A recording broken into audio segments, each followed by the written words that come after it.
fantastic weekend. Amazing for me. Full weekend. Full weekend. Like you said ambassador. Did you call yourself ambassador? No, I said MP. Okay, you want MP. Okay. Not mobile police, not military. No. I need to clear you.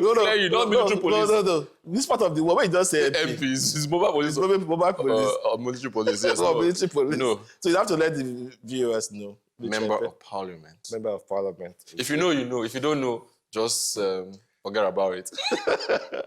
Anyways, it was an amazing weekend on so many fronts. I was opportune to be at the wedding. Or weddings, I must say, very glamorous and beautiful wedding. I mean, it was just all light and glory, and it was such a fantastic place to be. And of course, while that was going on, I was sitting right beside two Arsenal fans, and the scoreline happened, and we saw the results, just like we saw in the highlights. We'll dive deep into it in a second. People are asking me why I'm so excited about it, and about the results from the weekend. As soon as that result happened, 1-2 in favour of Bournemouth, I knew that the game at Stamford Bridge would end nothing less than 3-0. I did predict it. I said Nico Riley and Haaland brace, but only Nico Riley was on the score sheet. But no surprises there for the reasons we'll be talking about next. But interesting weekend. And before we go any further, I did tell you that I have to give flowers to who it's due. And he's been calling it for 7 years now. Since 2019 to be precise. None other than our brother from the south side of Nigeria, from River State, Port Harcourt in River State, Kingsley Dan Patrick, or as he is popularly called in the Prime Sports Group on King's Chat, Governor Kingsley Dan Patrick. He's been calling it, and on Thursday he did say that the best Arsenal would get from that game would be a draw. Oh my God, the Arsenal fans came for him, didn't they? And at the end of the day, he had the last laugh. A very, very, I'm just going to use the best way I can relate so that you two can relate is, if you've been watching your Love World specials and our programs, you know how Pastor keeps telling you, I told you. So that's all was playing in my head all through yesterday when, Saturday actually, when the results came out. And I was like, he did tell us and he called it straight and it was accurate. And all of a sudden, a question or a point Coach Dixon raised earlier in the season has come to play when Arsenal was, I think they were clear 7 points.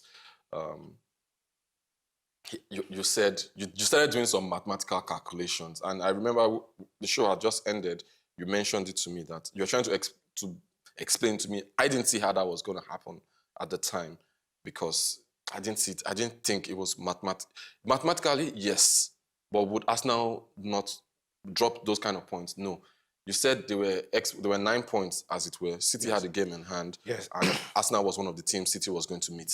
Yes. So when mathematically it was going to be possible, but with some incredibly not favourable results on Arsenal's side, and lo and behold, that's what we are looking at. We're already at the threshold of that because just over the weekend, they lost to Bournemouth. Shocking. A draw would have been bad enough, but to drop all 3 points at the Emirates, coming on the heels of losing the Carabao Cup finals to City, losing the FA Cup match to quarterfinals to Southampton, and they did win the Champions League game against Sporting, who they faced this week already, I think on Wednesday or so. Wednesday. So they faced Sporting. By the weekend, they're meeting City again. So now, if they lose that game to City, I told an Arsenal fan a moment ago, just while the highlights are being played, if they lose that game, for me, I think it's done and dusted. I think we can as well just give the title to City because, I don't know, let's hear Coach Dixon. I'm not here to stroke anything, and I'm not here to probably praise anything. I'm just here to give facts and give them all of a sudden, you're the stats guy all of a sudden. No, a little history about, when I say, did I say stats? Facts, yes. A little history of how the Premiership or how football over the years. You know, when you watch football, you watch the run-ins. You leave the emotional part. But it's very hard to leave the emotional part out of it when it comes to your club.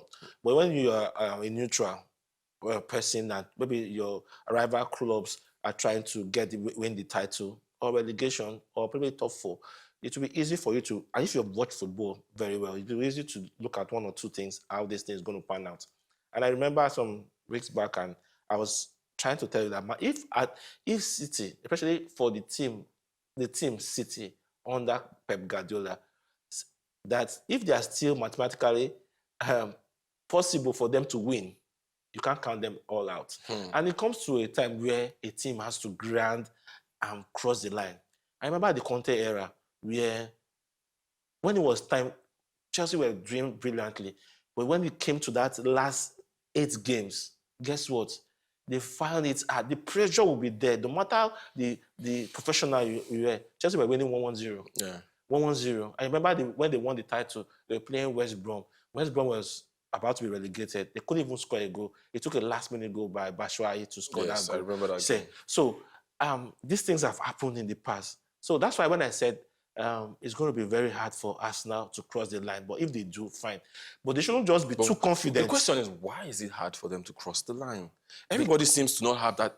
Let me leave City out of it. Yes. Last season, Liverpool crossed the line. Yes.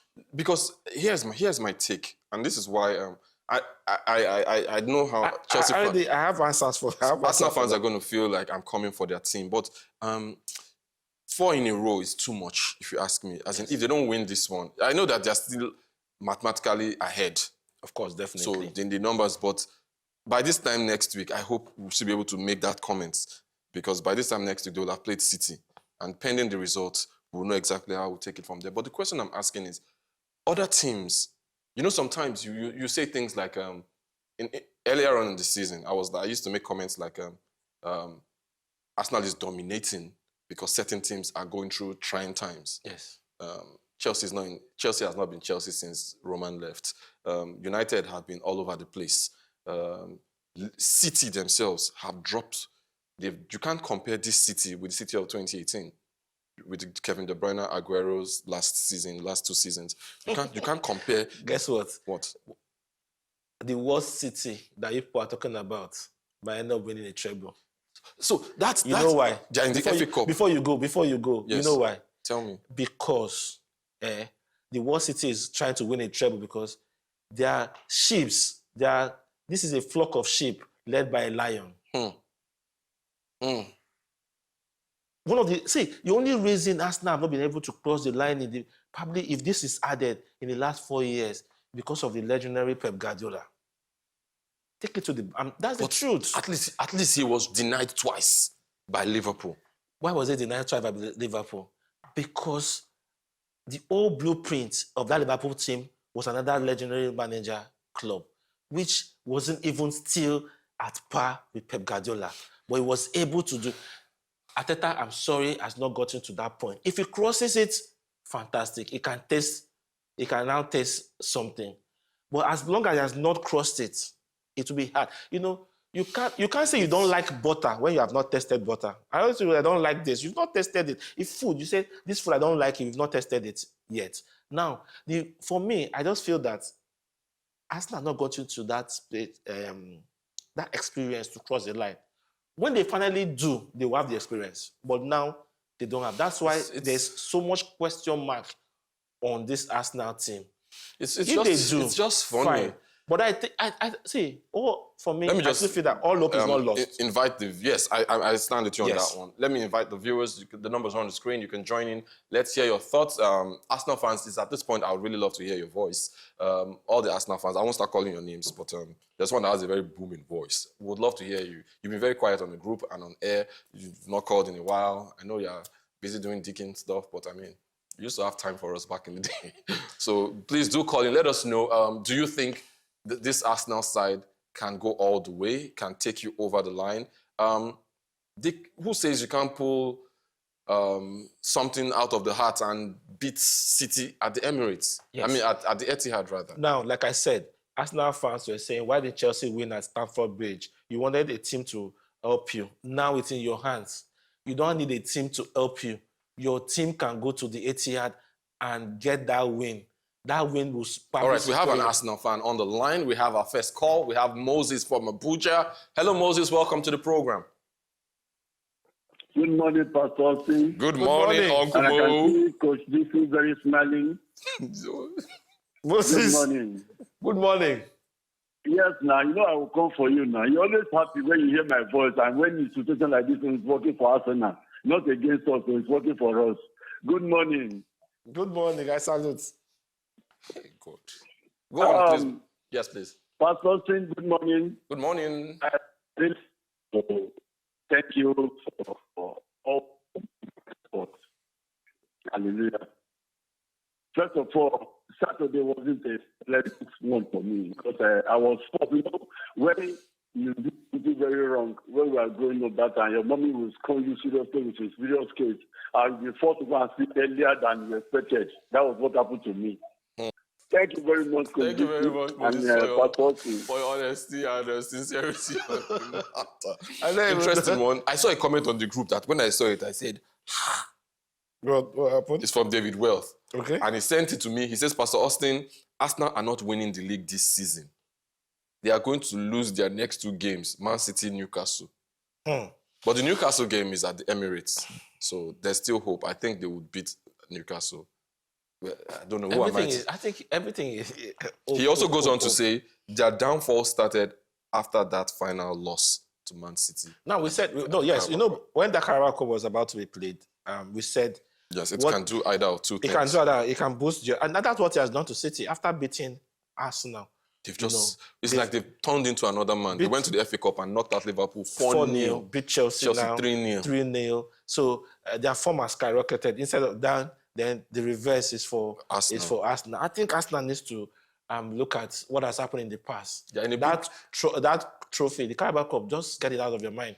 But I don't think that the only person that can make them cross the line right now is not just the players. Yes, the players have a lot to do. It's the coach. It's the coach. Sometimes you look at Arteta's body language. It's as if he has lost it all. There's no hope. This will always transmit to the players. There's no way. When your leader is afraid, when your leader feels, that's the difference between Guardiola and Arteta now. I think I agree with you partly there, but I also think that the players have a huge role to play. In recent times, in the last 2 weeks, I've been listening to podcasts featuring it's past podcast though, featuring John Terry, and he's been talking about the Chelsea backroom at different times. One that circulated in recent times was a particular game where Rafa Benitez, his first game, and they lost that game, and he was trying to explain it away. Now, these are players taking the mantle and saying, no, we don't lose in this team. We don't lose to City. You don't talk to this is the captain of the team telling the coach of the team that you don't talk to my players like that, telling them that it's okay to lose. You will move to the next game. So sometimes the players, I'm sorry, this is one time I would have to stick with you and tell you that football has changed between back in the day and today. Now it's filled with Gen Z players that are just get the use contracts, collect a salary. Social media footballers. Sorry to use those expressions, but only few are grounded. Only few are grounded in things like this. And it's all right. I hear we have yet another call. Hello, welcome to the show. Tell us your name and where you are calling us from. Good morning, Pastor Austin. Good morning, Coach Dixon. This is Dan Patrick. Dan Patrick. Hey! Oh, great prophet. The legend himself. Dan Patrick, do something. Don't let them know your address. That's what you have to do. North London forever, whatever the weather. Are you taunting your team? Am I what? Are you taunting your own team?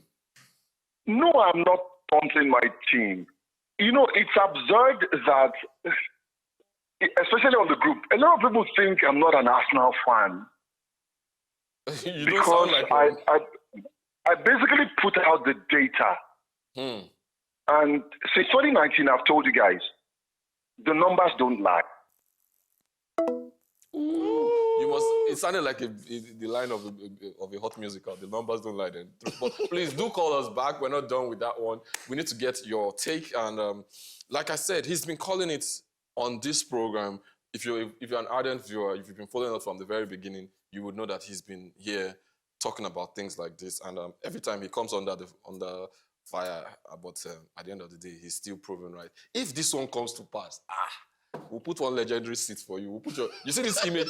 Producer, thank you for the white shirt. You see that player that looks like Fabregas in the middle? We'll replace his head with your head. Nigerian, simply brilliant.